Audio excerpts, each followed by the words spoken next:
ating mahal na mayor na si Mayor Isko Moreno na panatiliin natin malinis at maayos kong kalsada. Tingnan mo. Oh. Hey Manila, great again! Hey Manila, great again! Hey Manila, great again! Make Manila great again! Together again! Yeah!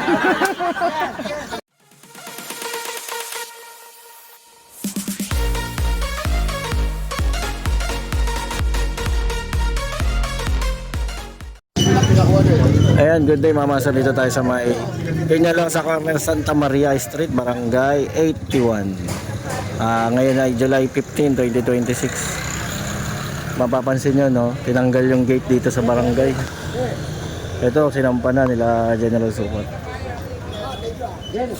Pinagbabawal kasi yung mga gate katulad nito na hinaharangan yung public road. Kumbaga, nagiging ano siya, obstruction eh. Kasi pagka may sunog o kaya may emergency tapos may gate, nahihirapan. Yan o, sinampa nun. Nahihirapan silang pumasok.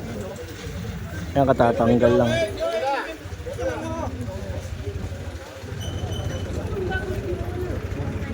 Mga Master Eco Vlog ha. Ayan. Ito yung reklamo nung gate dito. Pinapatanggal na rin ni Chairman. Si Chairman mismo. Oo, kasi may pinaparkingan paparkingan dito. Bawal yan sa DILG. Kasi yan sa mga direktiba na tanggalin yung mga gate.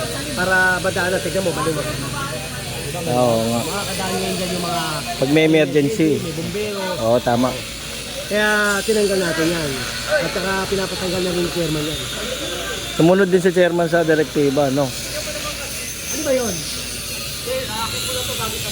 Haluin mo ito. Pati lahat yan din, yung arko. Pati yung arko. Oo, lahat yan. Para wala na rin. Bagay, ang baba kasi din eh. Paano kung dadaan yung mga bumbero? Oo, hindi tatama doon. Oo, tama, mababa. Ayan. Kaya yung mga barangay na may mga ganyan ako. Dati pwede kasi yung mga pandemic. Oo, bawal pumasok ibang tao eh. Ngayon, pinapatanggal na yan. Unang-una, ginagawa ng parkingan, double parking. Ayun. Nagiging private din. Private. Oo, bagay. Okay, thank you Jen. Ayan, narinig niyo si General. Kaya, kasama tayo. Kasama natin si Katulgo. Yun. Gigibayin tayo sa may Juan Luna. Nako. Juan Luna, Perla. Ayan abangan nyo mamaya. Ayan, kaya pala pinatanggal ni Chairman dahil nga din nag-aalala rin siya. Dahil nga sa, ito kung titignan nyo, napakababa ng gate na pwedeng tumama in case na may sunog. Hirapan pumasok. Ayan, si Boy Maso. May dalang grinder, talagang uubusin. Abangan nyo ulit mamaya mga master. Meron tayong massive clearing kasama MMDA, si Sir Gabgo. Tapos si General Sukat na magtatambal sila.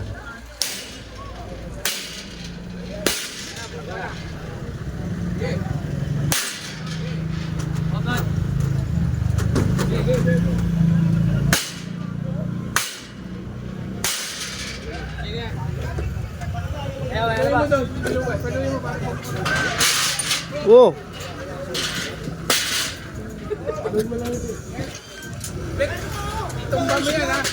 Ayan na. Confiscated. Ba't itong lalagyan ng to? Parang sa santo to no? Confiscated. Pati yung para hindi na makabalik.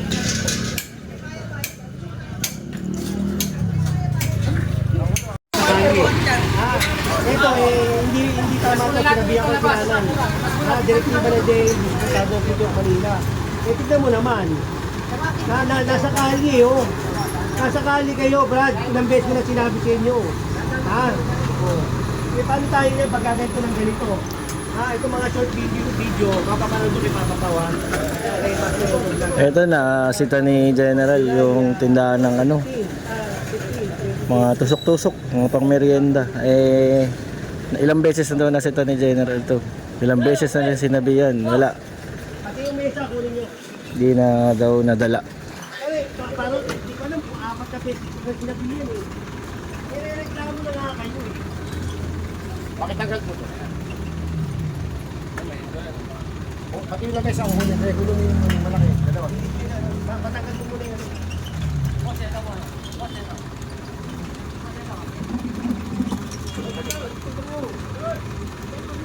yeah, pinapagawa ko yan. Masabi ko pa sa siya doon, sabi lang ko sa radio. Magandang umaga ha. Dito kami sa may... Ano ka dito? Panday Tira. Panday Tira. Dito kami sa may Panday Tira. Apat o 3 beses ko pinabesi ko yung ating nanay. Tawag dito sa kanto. Eh tindahan, nilalagay sa kanto. Langinan. Kaya tinatanggal natin ito mga ganito. Ito direktiba ng DNG. Suportado ng City of Manila. At ganito rin ang gusto ng ating mahal na mayor na si Mayor Isko Moreno na panatiliin nating malinis at maayos kong kalsada. Tignan mo. Tignan mo. Diba? Dito sila sa gitna ng kalsada. Tignan mo, nahihirapan tuloy yung Tingka matapunan ng kumukulong mantika. Ayun o, tumapon. Kanina ko sinabi sa kanya, tanggalin na. Ayan. Tikpan, ako delikado. Ay, mukulo oh.